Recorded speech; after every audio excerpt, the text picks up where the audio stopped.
Here's a question for you. What do you see? Now, most of you are probably saying a hand, fingers, thumb, something along that lines. I asked somebody this the other day. I said, what do you see? And they replied, I see myself crying over everything I cannot control.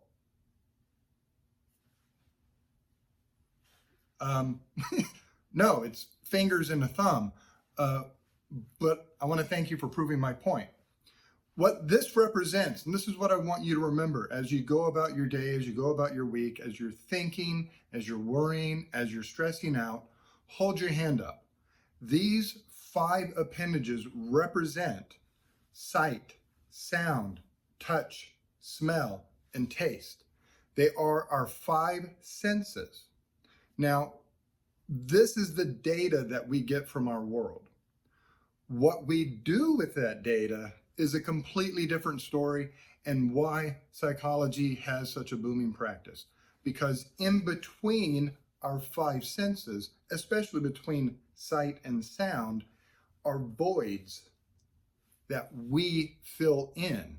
So this is what they said, and this is what I saw.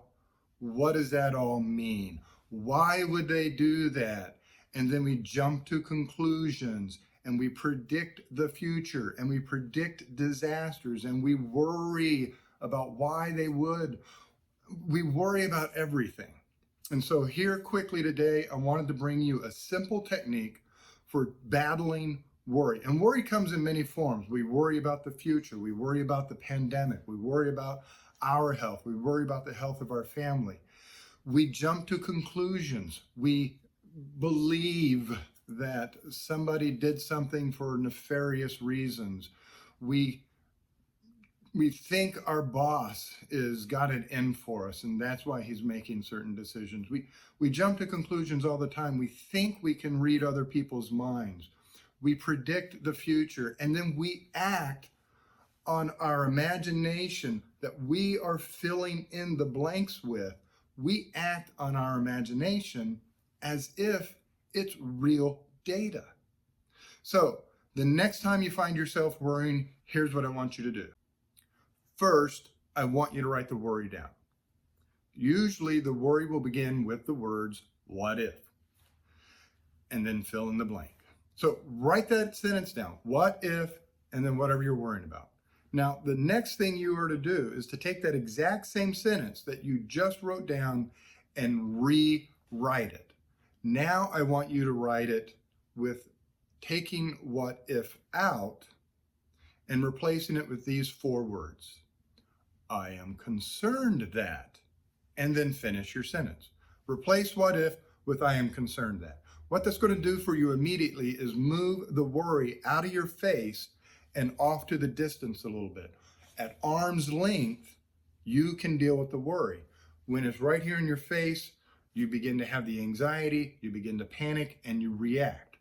Over there, you can think about it a little bit. Now that you've got the worry over there, I want you to think, is it possible? Now, if what you're worried about is possible, that's fine. What can you do about it today? It hasn't happened yet. You don't know that's exactly what they're thinking, but for a moment, let's say it does happen. Let's say they do think that. Well, what would you do? I mean, if that came to pass, how would you handle it? What would you do? Make a plan. If I become sick, this is how I will handle it. If my daughter becomes sick, this is how I will handle it. If my boss extends the furlough for another week or 2, this is how I will handle it. Whatever the worry is, the only thing you can do about it right now is make a plan. Now, I'm not telling you anything you don't already know. You do this all day, every day anyway. What would you do if you got a flat tire? You don't drive around worrying about getting a flat tire all day, every day. No, you have a plan. I'll get out and change it. I'll call my husband. I'll call AAA. And because you have a plan for that possible future, you're able to let the worry go. But here is where the real power kicks in. So that future you're worried about, it is possible. But think about it. By the very definition of that word, possible, it means there are other possible futures out there. And of all of those other possible futures out there, which one would you like to see happen? If there's a future where you get a flat tire, there's a future where you don't get a flat tire. If there is a future where you become sick, there's a future where you don't become sick. If there's a future where you lose your job, there is a future where you keep your job or get a new job. So now think about all of those positive futures out there that are possible. Which one of those futures would you like to see happen? Write that down. Now that you've written that down, think about it a few minutes. What can you do to increase the likelihood your desired future occurs? Start writing those things down. That becomes your plan to create a wonderful future. And the final step is very simple. Do it. So working through a worry in these steps helps you shift your thinking. People will tell you, don't worry. Well, that doesn't help. Here's how to think instead. Instead of worrying, getting the energy, getting the work up, getting the anxiety, losing the sleep, and getting nowhere, shift your thinking from worrying to planning, and then from planning to dreaming, and then from dreaming to planning how to create that dream. And suddenly that exact same energy that was there eating you alive and keeping you awake at night becomes your motivation and your drive to implement your plan to create the very future you want to see happen. What does the Bible say about this? If you look at Proverbs 4:23, the NIV version tells us, above all else, guard your heart, for everything you do flows from it.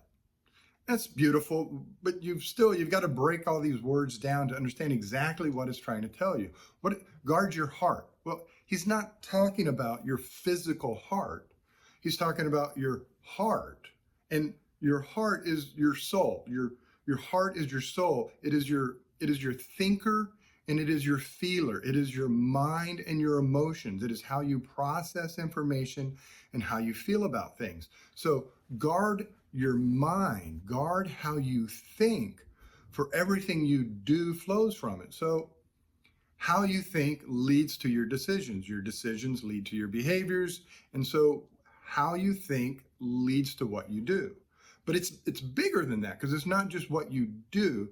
And the New Living Translation gives us more insight into Proverbs 4:23. It translates the verse this way: guard your heart above all else, for it determines the course of your life. How you think is going to determine the direction your life goes. And then finally, the New Living Translation, it makes it very clear. Be careful how you think. Your life is shaped by your thoughts. Think about it and change how you think. This is Dr. Parker with the Crash Course Academy. We'll see you next time.